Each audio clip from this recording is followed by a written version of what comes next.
নমস্কার সবাইকে, আমি শ্রেয়া। আশা করি আপনারা সবাই খুব ভালো আছেন। আমি চলে এলাম আবার একটা নতুন ভ্লগ নিয়ে। আজ মঙ্গলবার। আজ না এত বৃষ্টি হচ্ছে সকাল থেকে যে আদি স্কুল থেকে মেসেজ এসেছিল যে আজকে ওর স্কুল ছুটি থাকবে এত বৃষ্টির কারণে। আর আদি না জ্বর হয়েছে তো কালকে থেকে।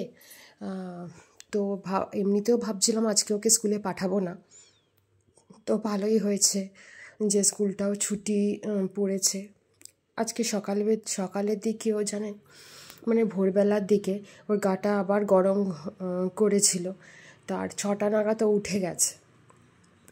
তো ওষুধ দেওয়ার পরেও ও মানে আর ঘুমায়নি, এখন কিন্তু ও জাগাই।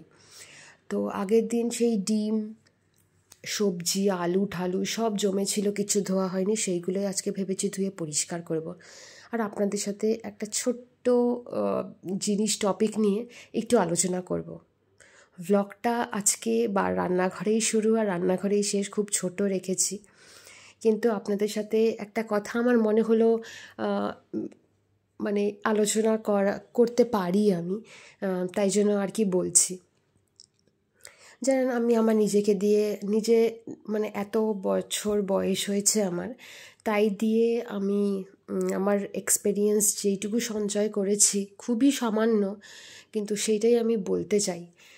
যে লাইফে না অনেক আপস অ্যান্ড ডাউনস, এই 27-28 বছর বয়স অবধি অনেক আপস অ্যান্ড ডাউনস দেখেছি আমি, অনেক ফেস করেছি। বাট একটা জিনিস আমি রিয়েলাইজ করেছি যে ধরুন কোনো কিছুর জন্য আপনি খুব টেনশানে আছেন, কোনো কিছু হচ্ছে না, টাইমলি সেটা হচ্ছে না, একটা টাইম অবধি আপনি চিন্তা করতে করতে না আপনার যখন দেয়ালে পিঠ থেকে যাবে যে আর চিন্তা করতে পারছি না, তখন মনে হবে কি ছেড়ে দিই, আর কি লাভ চিন্তা করে, যখন যেটা হওয়ার সেটা হবে। আর জানেন, যবে থেকে আমি এটা রিয়েলাইজ করেছি না, হ্যাঁ কিছু কিছু সময় কি চিন্তাটা আমার হয় চিন্তা সব সময় হয়, কিন্তু এই জিনিসটা যবে আমি রিয়েলাইজ করেছি যে শুধু চিন্তা করে লাভ নেই, মানে একটা টাইমের হাতে যদি আমি ছেড়ে দিই জিনিসটা, টাইম অনুযায়ী সেইটা ঠিক হবে। আর সব থেকে বড় ব্যাপার জানেন তো, যেটা আমি ফিল করেছি, নিজের ওপরে বিশ্বাস থাকাটা। লোকে যে যাই বলুক, যেমনই করুক না কেন, যত বড় মানুষই আপনাকে যাই বলুক না কেন, আপনার মধ্যে নিজের মধ্যে যদি সেই বিশ্বাসটা থাকে না যে এটা আপনি করছেন সেটা ঠিক, মানে কারোকে ক্ষতি না করে যদি কোনো কাজ করে থাকেন, সেটা আমার মনে হয় না কোনো কিছু বেঠিক। আর দ্বিতীয়ত, কোনো কিছু হয়তো টাইমলি হচ্ছে না, কিন্তু আপনার মনের মধ্যে বিশ্বাস আছে যে ঠিক হবে একদিন, এই বিশ্বাসটা যে যাই বলুক না কেন, আপনি যদি ধরে রাখতে পারেন না, সেইটা ফল দেয় অনেক দেরিতে। কারোর হয়তো তাড়াতাড়ি হয়, কারোর হয়তো দেরি হয়। আমার লাইফে সব কিছুই দেরি, আমি এটা ছোটোবেলা থেকে ফেস করে এসেছি, সব কিছু দেরি। তো কোনো কিছু টাইমলি তো হয়ই না, আর তাই জন্য আমি ছেড়ে দিই যে যখন যেটা হওয়ার সেটা হবে। বাট হ্যাঁ, যেটা বিশ্বাসের কথা বললাম, আপনি যেটা ভাবছেন সেটা যদি মনে মনে বিশ্বাস রাখেন, বাইরের 1000টা মানুষ আপনাকে যাই বলুক না কেন, আপনি যদি নিজের বিশ্বাসটার ওপর কনফিডেন্স রাখেন, ওটা ঠিক হয়। জানেন, ওটা ঠিক হয়। আমি সত্যি কথা বলছি, নিজেকে দিয়ে এক্সপেরিয়েন্স। আর যারা ভাবছেন বা আমার কথা শুনে কারো যদি একটু কনফিডেন্স বাড়ে, আমি খুব খুশি হব তাতে। আর যারা ভাবছেন না যে না আর হবে না, এইটা না হলে আমার লাইফ শেষ, ওরকম কিছু ভাবার নেই। যে লাইফে ভগবান লাইফটা যখন দিয়েছেন, লাইফে যখন আপনি এসছেন, কিছু একটা উদ্দেশ্য নিয়েই এসছেন, সে ছোট হোক চাই বড় হোক। কোনো কিছু হচ্ছে না বলে লাইফ শেষ, বা কোনো কিছু হচ্ছে না বলে আর কোনো দিনও সেটা হবে না, বা ওটা না হলে আর দুনিয়া অন্ধকার, এরকম ভাবাটা ভুল। একটা কিছু হচ্ছে না যখন, নিশ্চয়ই অন্যদিকে পথ খোলা আছে, অন্য কিছু হবে। ওটা হয়তো আপনার জন্য না, তাই হচ্ছে না। যেটা হবে সেটা গ্ল্যাডলি অ্যাকসেপ্ট করা দরকার। ধরুন ফর এক্সাম্পল আমি বলছি, কেউ চায় খুব বড় বাড়ি হবে, খুব সুন্দর বাড়ি হবে, সুন্দর করে সাজাবো।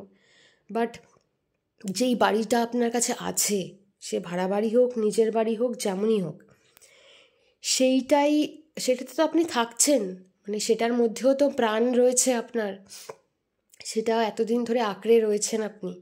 তো সেটাকে যদি মন থেকে ভালোবেসে সেটাকেই যদি সাজিয়ে নিই, যে যদি আমার বাড়ি যখন হবে আমার নিজের বাড়ি তখন দেখা যাবে, এখন যেটা আছে সেটাকেই সাজাই, সেটাকেই গুছাই, দেখবেন খুব ভাল লাগবে। মানে সেই অপূর্ণতাটা ফিল হবে না। মানে আশা করি আমি আপনাদের বোঝাতে পারছি। এই ফিলিংসগুলো হঠাৎ করে না নানা রকম ইনসিডেন্টের ইয়েতে আমার মনে এসছে আজকে, তাই আপনাদের সাথে শেয়ার করলাম। যেহেতু ভ্লগে খুব একটা কিছু আজকে দেখানোর ছিল না, ভ্লগটা খুব সাধারণই রেখেছি, যদিও আমার ভ্লগ খুব সাধারণই হয়, কিন্তু ভ্লগটা পুরো সকালটা নিয়ে এই ধোয়া মোছা এইগুলো নিয়েই আছে। তাই আমি ভাবলাম আজকে এই কথাগুলো একটু শেয়ার করা যায়। অনেক দিন ধরেই রয়েছে আমার মনে। কে কী ফিল করেন আমাকে কমেন্টে অবশ্যই জানাবেন, আমি অপেক্ষা করব।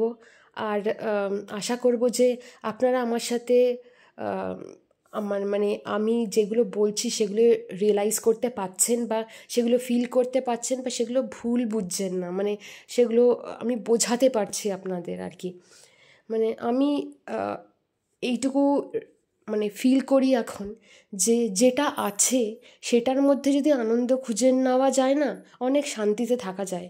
রাদার যেটা নেই সেটার পিছনে দৌড়ে মানে কী বলুন তো, আমরা প্রেজেন্টটাকে নষ্ট করে ফেলছি। ফিউচারে চিন্তা করি যে, বা যেই আশাটা আমাদের মধ্যে সুপ্ত বাসনাটা রয়েছে, আমি বলছি না সেটা মুছে ফেলুন, থাকুক, কিন্তু সেটাকে পাওয়ার জন্য পাগল হয়ে নিজের প্রেজেন্টটা নষ্ট করার কোনো মানে হয় না। আশা করি আমার কথা বা আমার ফিলিংসগুলো আপনাদের বোঝাতে পারলাম। আর ব্লগটাও এখানে শেষ করলাম। আমার ধোয়া ঠোয়া কিন্তু সব শেষ, এবার এগুলোকে শুকোতে দেব। যাই হোক, ব্লগে কিছু ভালো লেগে থাকলে অবশ্যই একটা লাইক করে দেবেন। সবাই ভালো থাকবেন, টাটা।